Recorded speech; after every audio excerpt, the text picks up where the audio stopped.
Hey everyone, this is Dylan, and today I'm going to be doing the top 10 worst movies of 2020. So, let's start off with a disclaimer. I did not watch every movie this year. I tried to watch a bunch of them, but I obviously didn't get to them, and the worst is most likely, the more mainstream things, because I'm sure that there are plenty of other really terrible movies that came out this year, but nobody would know what they were, so...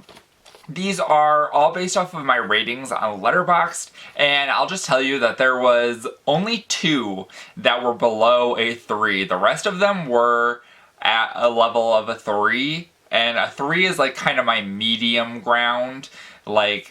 That's the default setting that I give movies, is if it's alright, if it's watchable, I'll give it a 3. These are just the ones that I dislike the most this year. It doesn't mean that they're a bad movie, it's just I didn't personally enjoy them, so let's get into it. So at number 10, we have the movie Scare Me. Now this was a movie that came out on Shudder. It's a Shudder original. And I thought that this movie was decent. I just did not like how long it was. I thought that the storytelling in the actual movie itself was really cool. The problem was it took way too long to get anywhere in this movie, and it felt like a long movie. And that's one of the worst things that could happen in a movie, is where you're watching it and you're like, when is this over? But I do have a review for this coming up soon, so definitely make sure to check that out whenever I post it. At number 9, we have the Creepshow Holiday Special. And this one is pretty much the same. It was an okay thing. It wasn't anything extra special in my opinion. I thought that the special effects were alright. The costuming was kind of cool, but it was too much like the Power Rangers is what it reminded me of. And I just thought that it didn't really go anywhere. At number 8, we have I'm Thinking of Ending Things. And this one... See, this is the highest one that I have rated personally on this worst list, but it is coming in at number 8. I think that this movie was just too confusing to go in completely blind. I didn't really know what was going on in this movie until I watched a couple reviews and people explaining it. Because this movie seemed like you needed to have read the book before you watched it to actually understand what was going on. And that's just not a good movie if you have to go in having already read the book to understand what was going on. But I did think that Toni Collette's character was really nice. I thought that a lot of the things were really interesting. It just made no sense. At number 7, we have The Beach House. This is another Shudder original. When I heard that this was a Lovecraftian horror film, I was like, okay, that's kind of cool. And I heard that it was an eco-horror film. I was like, alright, that kind of definitely sounds up my alley. Unfortunately, it was way too much of a slow burn, and it really seemed like it had... the budget wasn't there. The location was really pretty, and it just kind of... Once it got to, the middle and end, things just were really weird. There was a kind of a reveal in the basement of somebody's house, and I was like, I want to know more about that. But it's got this brief pan of the camera, and then that's it. And it's okay, well, if the most interesting thing is only shown for a couple seconds, then I don't understand what this movie is doing. So at number 6, we have Porno.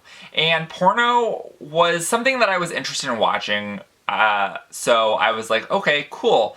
And I just didn't really click with this movie. I didn't really get exactly what it was trying to do. It reminded me of a lot of other movies that had done the similar thing better, so I just ultimately did not enjoy that one. And number 5 is going to probably make some people angry. It is Host, which is a Shudder original, and I did not like this movie. I don't understand the hype behind it, and I just thought that the only cool things about this movie was that it was filmed during quarantine, it was filmed using Zoom, and the runtime of this movie was based off of the runtime of a Zoom call that the maximum allotted time that you have in a Zoom call. And that was basically it. I thought that those were kind of cool, but other than that, I thought that the story wasn't that good, the scares weren't really that good, and I didn't really care that much about the characters. And I went into this movie thinking that it was going to be a Unfriended ripoff, and I left this movie thinking it was an Unfriended ripoff.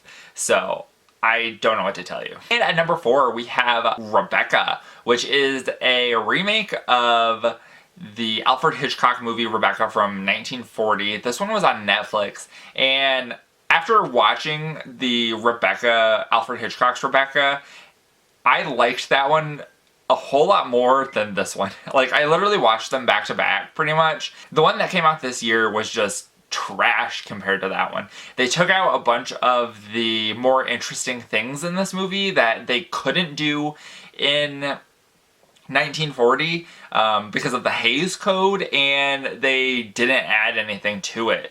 So they took out what made the original interesting and didn't add anything to it, so it ultimately failed. So at number 3, we have The Grudge, and this was the first movie that I saw this year.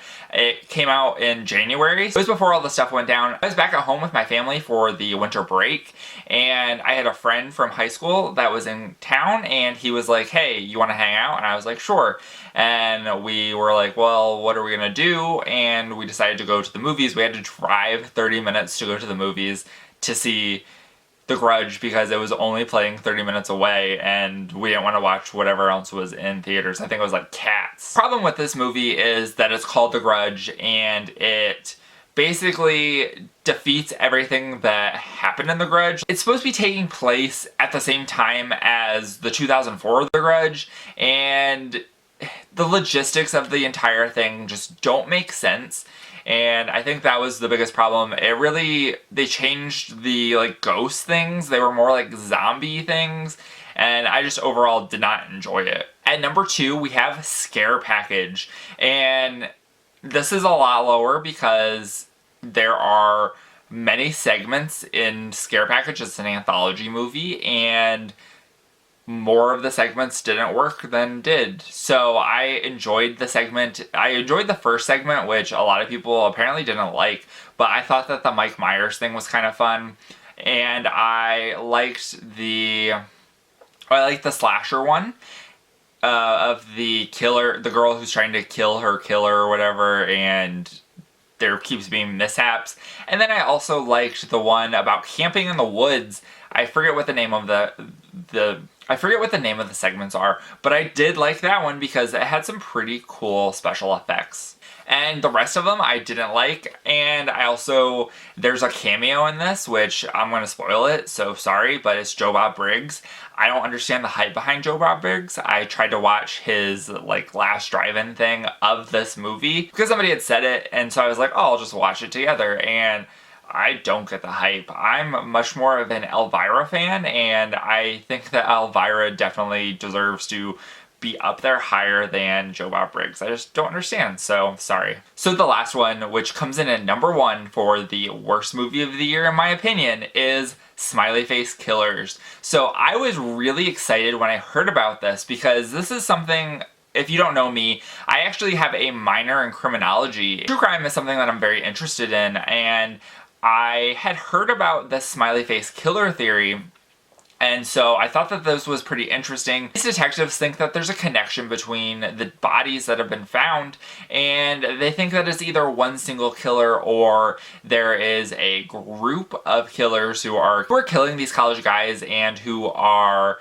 getting away with it. So that was immediately very interesting to me. This movie basically just takes the idea of that and runs with it, which is not a good thing because if you watch the movie, it really is like, obviously if this was what was actually happening, they would get caught pretty fast because the thing about these dead bodies that come up are they're in bodies of water and they are ruled drownings. So you would have to do something that would not come back as being it. And in this movie, they torture this guy. There's this really weird scene at the end where the guy is basically naked and they've duct taped his crotch. I just don't understand what this movie was. It has Crispin Glover in it, and I thought that this movie could have been good, but it was way too low budget.